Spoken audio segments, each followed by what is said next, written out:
So the rumors and stories about you are true. Ah, so you have heard of me.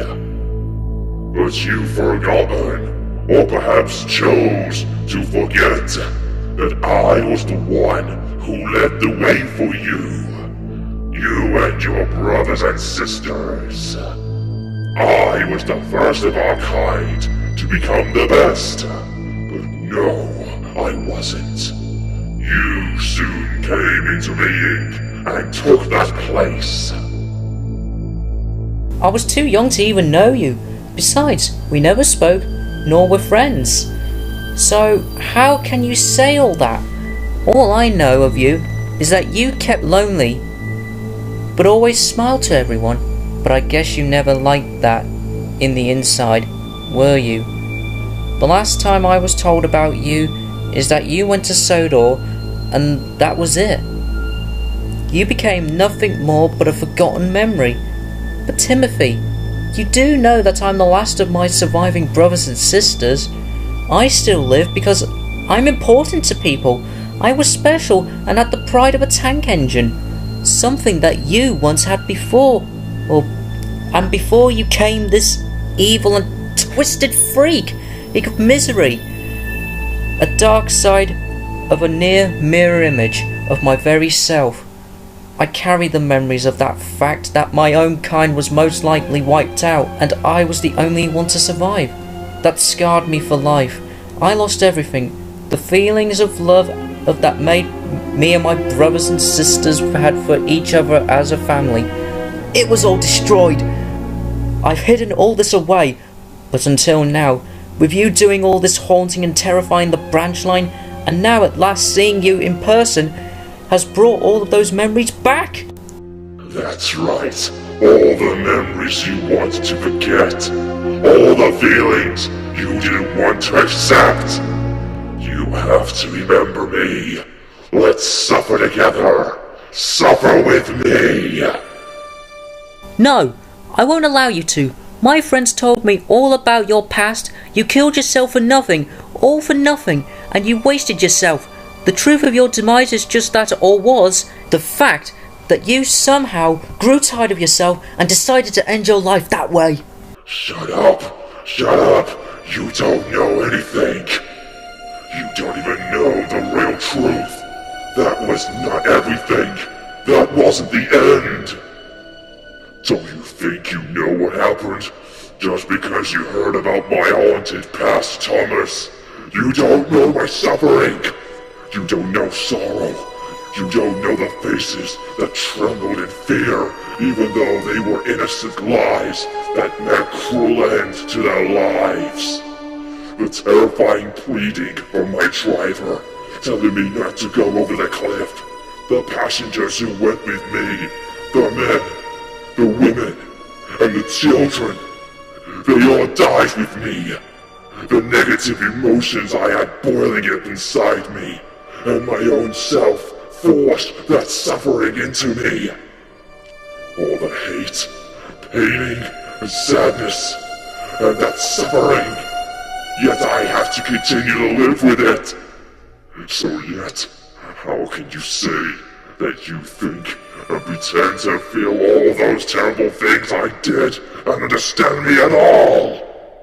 I can tell you're in pain and in deep suffering, and I want to know the real reasoning of all this, Timothy. What made you go to such tragic lengths to do what you did? None of my brothers or sisters of the E2 class ever did this. Tell me, Timothy, what caused you to kill yourself? Tell me!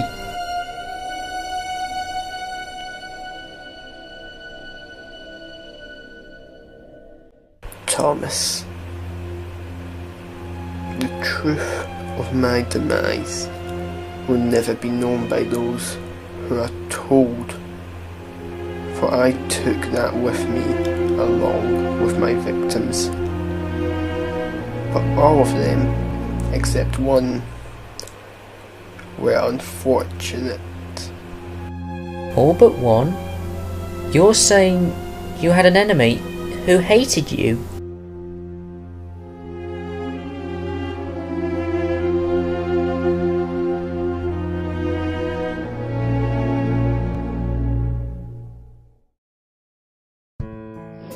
You see, I was only a prototype for the rest of the class of E2 class when we were introduced in 1913.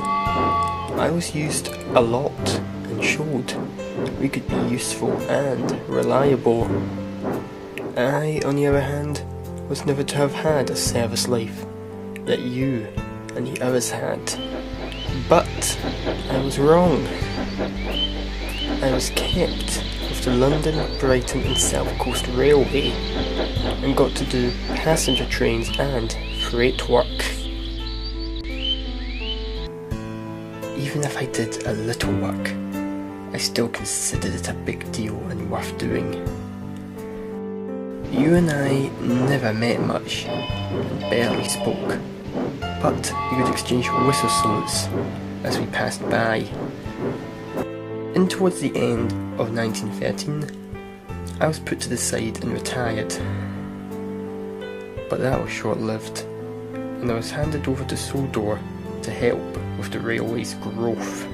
But I was in terrible shape, and being used so long, my parts were worn, and at the time was difficult to repair.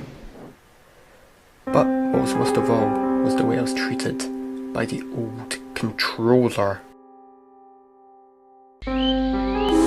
Throughout 1914, before the outbreak of World War I was treated badly by the people who did not know how to drive those engines properly. But that was because the controller assigned them to do that, to make them look like professional crew members. I never had any accidents while this happened, but I was so angry and embarrassed that I rapidly lost my pride and faith in who I was, and I went into a deep depression. Around early 1914, I was scolded and looked down by the old controller. The fact was that he never really understood how to run a railway and was only into money and greed. He later told me that after I was to take the night passenger train, I was going to be withdrawn and later sold for scrap. Mainly due to my parts being so old and overused a lot, and not getting enough repairs done correctly. At this point, I was so upset and enraged, my pain running out of control, and started to plot my revenge against the controller.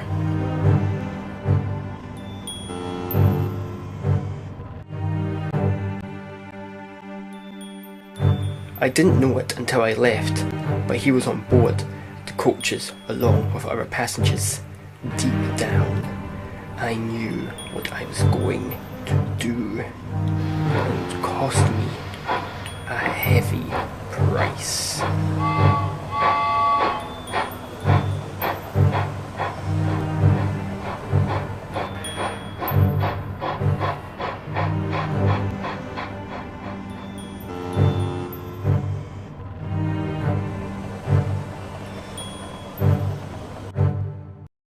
As I neared the station on my journey, my driver applied the brakes. But they failed and I sped up, going faster and faster. I refused to listen to my driver's pleas to stop, and after I got turned onto the wrong track and saw I was heading towards a cliff, I gave in to my hatred and pain and shouted out my last words, cursing and falling to my death, taking every soul with me, including the controller who made my life a living hell. So, that's it. That's the reason why all this has happened ever since. You wanted revenge on the old controller who once used to rule this railway for treating you like the way he did. In the end, you got your revenge, but it cost you your own life and all those people. I understand it. I understand the pain and rage you had to suffer from, but surely, deep down, you had to regret what you did in shame and remorse. Those other people didn't deserve to die, and neither did your crew. It's time you put all this to an end and move on, Timothy. It's not worth being in this state of evil that you've been in for all these decades.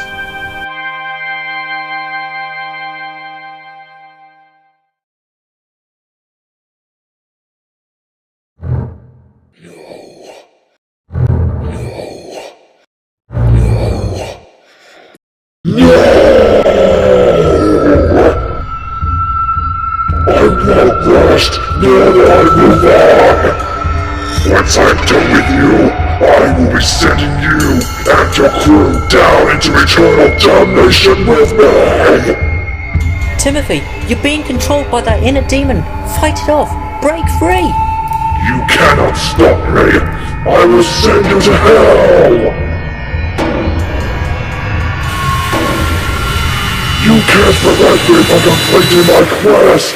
The end is upon you. What the hell? No.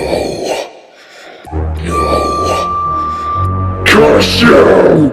Curse you, Thomas!